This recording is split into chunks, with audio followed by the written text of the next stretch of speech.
तुम्ही 1970 पासून तुम्ही राजकारणात सक्रिय आहात आणि तुम्ही अनेक वेळा महाराष्ट्राची सत्ता ताब्यात ठेवली आहे आणि मग जर काही प्रश्न असतील तर ते प्रश्न मांडायचे नाहीत का? तुमच्यावरती बोलायचं नाही का? इथं काही लोकांची टोळी तयार झाली की हे लय मोठी लोक आहेत, ह्यांच्यावर तुम्ही बोलायचं नाही, हे काय म्हणतील तेच खरं.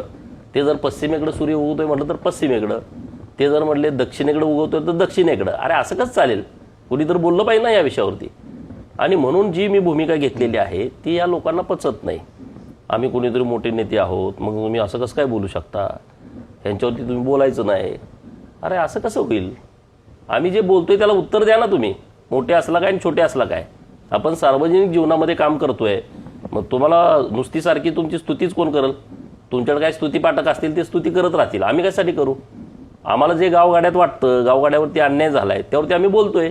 पण तुमच्या भाषेवर आक्षेप घेतला जातो. हे बघा, भाषेवरती आक्षेप घ्यायचा विषय जेव्हा मी ग्रामीण भागामध्ये राहतो, ग्रामीण भागातली भाषा तशी आहे ना. मी काय कुठं काय शहरात राहायला नाही, सदाशिव पेठेत मी वाढलो नाही ना मी नाकातनं आवाज काढून बोलायला. अरे मी गावाकडे राहिलोय तर माझी गावाकडचीच भाषा येणार ना.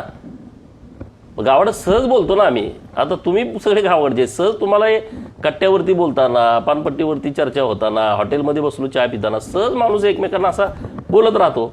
समजा मी ते बोललो, बरं ठीक आहे, माझा एखादा शब्द असेल तो बाजूला ठेवा ना. पण जेव्हा मुद्दा येतो त्याच्यावरती तुम्ही चर्चा करा.